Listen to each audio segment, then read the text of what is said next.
Maya pa oras, labod Kapampangan.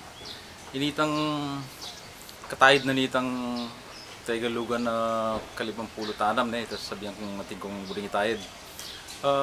Ing buri kong pisabihan tamo, ing meto nga sangkan o ba't ding kaya katamo nga anak kaya ni Kapampangan, kaya ni Pampanga, managalog la. Uling ding asawa, ila Kapampangan. Halimbawa, yak may kapakisawa kong Tagalog o kaya Ilocano, ano naman ito. In tendency, ng anak, pagsabihan yung Tagalog. Iniisipan ko,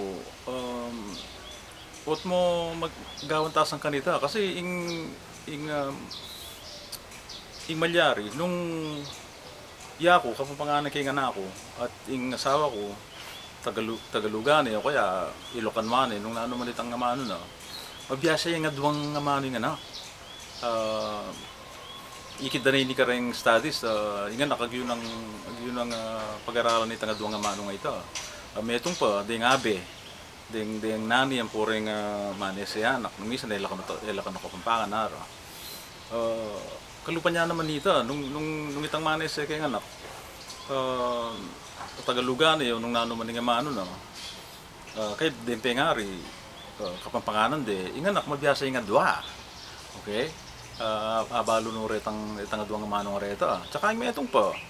Ut mo nung ing asawa ko Kapampangan o kasi turukin Kapampangan.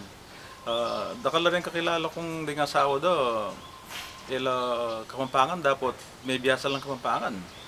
Itang kayabe ming mababra ng subdivision ni kitchen siguro ito minuna akong video in interview ke tao ya Bicol yan. May biyasa yung Kapampangan, no? Nung nagyuda rito, merad. Hindi nga liwa, nagyuda naman, ale.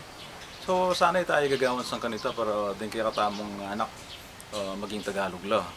Kapampanganan talo, nung mating mga liwang taong Kapampangan na kayaber, ima, pengari, o kayabe kembali.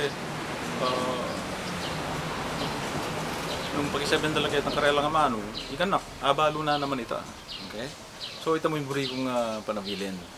Sana, tayo pa'y raig, tayo pa'y saul, yung Kapampangan. Ito mo yung kanako. Salamat.